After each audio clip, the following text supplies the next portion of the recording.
film kicks off with a peaceful scene. A young boy walking along a mountain ridge, taking in the breathtaking view of the valley below. Everything seems calm, almost serene. But then the quiet is shattered. The sound of rocks shifting echoes around him. Instinctively, the boy breaks into a sprint, glancing over his shoulder. And that's when we catch a glimpse of it. A massive, monstrous creature closing in on him. But the creature is relentless. In a moment of sheer desperation, he leaps, just barely crossing a white line. A boundary that might be his only hope. He's shaken, in shock, but as the dust settles, he pulls himself up and heads toward the safety of the human settlement, perched at a daunting 8,460 feet above sea level. The village, known as Lost Gutch Refuge, is home to just 193 people. When the boy finally returns, there's a visible sadness in his eyes. His father, Will, notices and asks him why he ventured so close to the danger zone. The boy responds quietly, saying he just wants to see another village. Later, Will sets off on a hunt with Katie. As they trek through the wilderness, Katie suggests that Will should let his son relax.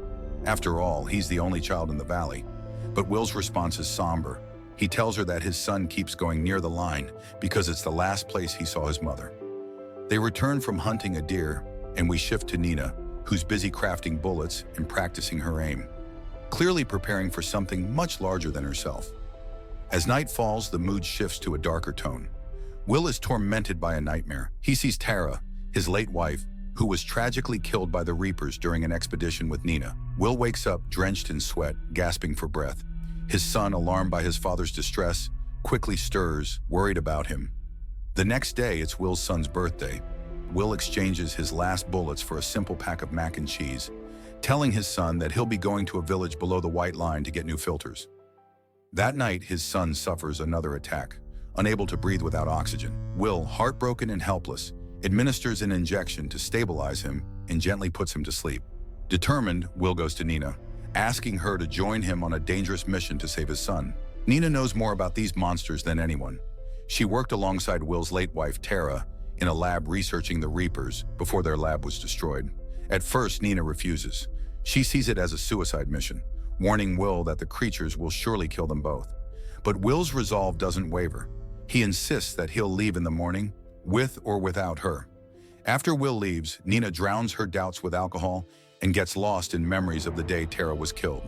Her guilt and regret push her to make a decision. She can't let Will go alone. She resolves to join him on his mission. The next morning, Will is ready to go, and Nina joins him. They stop by the local shop where Will picks up some firearms, and Katie, ever protective, shows up to say that she's not letting him go without her. With no more time to waste, they gear up and begin their journey. They head towards the Elba Fire Road, a route that leads them to a mine beneath the safety line. There they find military barricades, army circles abandoned in haste. The tension rises as they begin searching for anything that might help. Nina has a special device she invented, a compass that detects the Reapers by sensing their high bioelectromagnetic pulses. After some tense searching and scavenging, the group manages to find a few useful supplies, including a powerful grenade launcher. But Nina makes a chilling discovery. She spots fresh blood samples, instantly recognizing the significance. The Reapers are close and they need to move fast. They continue along the road, eventually reaching a former ski area. But the moment they realize the area is below the safety line, panic sets in. Nina's compass starts beeping urgently, signaling that a Reaper is nearby. Sure enough, a Reaper spots them. Will quickly hatches a plan. Running would only get them killed, so he tells Nina and Katie to get on the chairlift. It's the fastest way to get above 8,000 feet.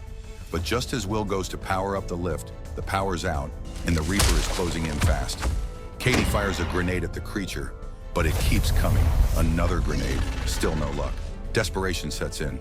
Will manages to start the backup generators, and Nina jumps onto the moving chairlift, quickly followed by Will. In the chaos, Will starts shooting at the Reaper to buy them time, but the creature is relentless and more intelligent than they expected. Katie climbs up to the tower and leaps onto another chair, but the Reaper grabs hold of the cable, slowing their ascent. Time is running out, and the Reaper is getting closer. With no choice left, the group jumps off the chairlifts and sprints for their lives. The creature is almost upon them, but they refuse to slow down. With grenades flying and gunfire ringing out, they finally make it to the safety line, narrowly escaping the Reaper's grasp. After their narrow escape, the group makes their way toward the valley and takes refuge in an old lodge. While they rest, Nina stumbles upon a bottle of aged wine, and they take a moment to relax, relieved to have survived their close call with the Reaper. As they toast to their survival, Nina drops a chilling theory: Reapers don't eat or sleep, which means they're not biological creatures. This idea adds a new layer of mystery to their already terrifying enemies. That night, while everyone else sleeps, Will is haunted by a flashback. He remembers a conversation with his late wife, Tara, where she expressed her fear of staying in the Lost Gutch refuge forever. One day, Hunter's oxygen tank will run out, she tells him. Will, desperate, promises he'll come up with a solution because he can't bear to lose her or his son. But Tara, determined, says she has to go. The flashback ends, leaving Will with a heavy heart as he prepares for what's next. The following day, they arrive at a former mining tunnel that Will knows well from his time as a miner. As they approach the mine entrance, Will grows unusually quiet. Sensing something off, Nina presses him, demanding to know if the mine's dip below the safety line.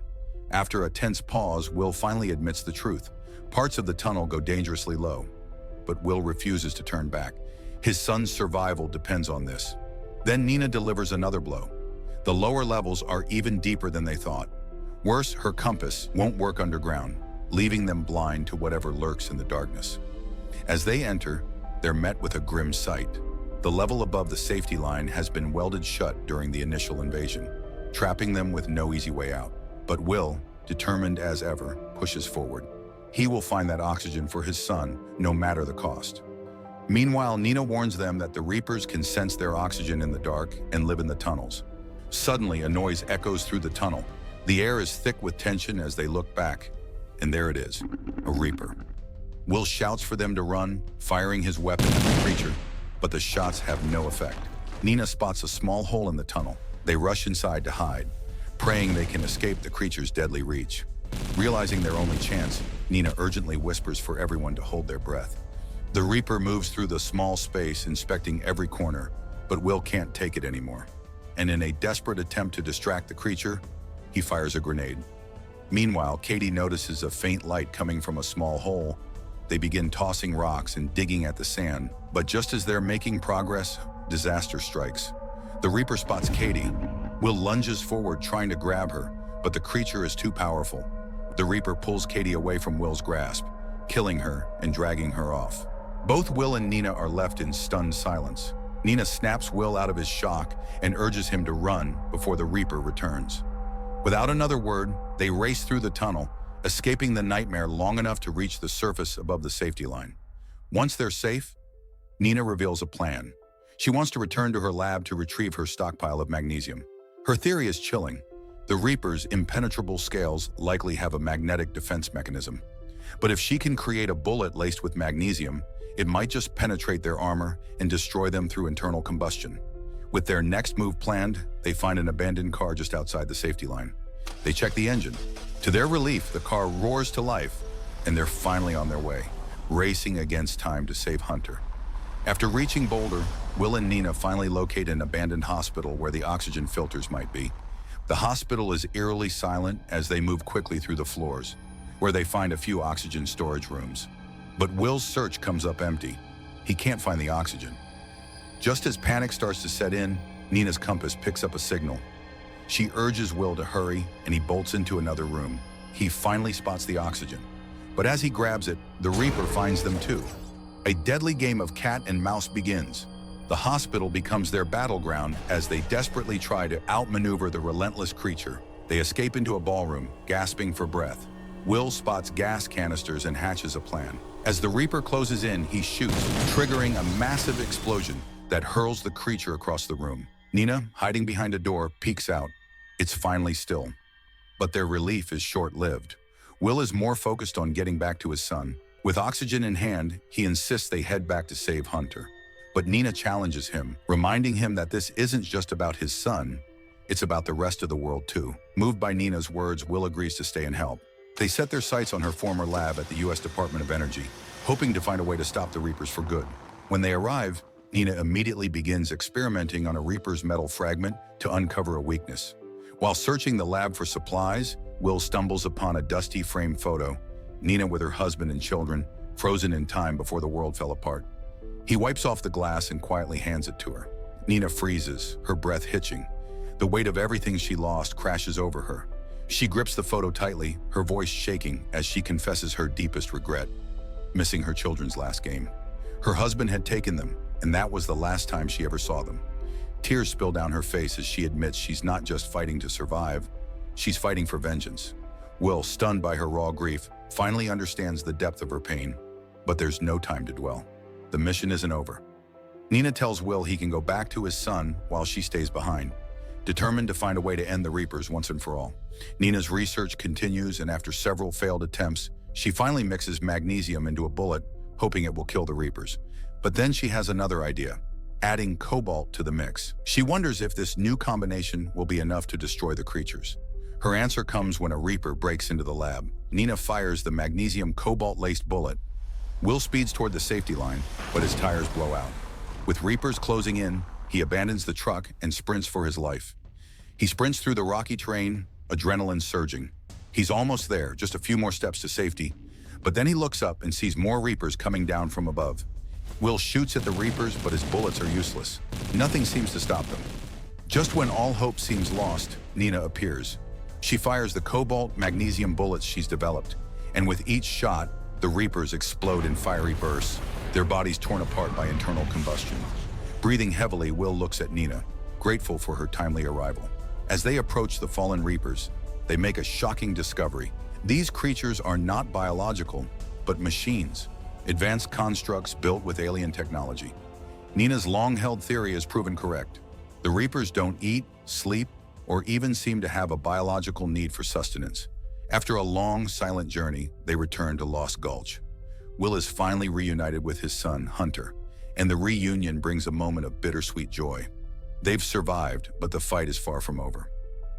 In the final moments, a post-credit scene reveals Nina with Will at her side gazes through a telescope at the night sky. 3 greenish meteorites streak through the atmosphere. Their ominous glow hints that this battle is just beginning, and there may be far more at stake than they ever imagined.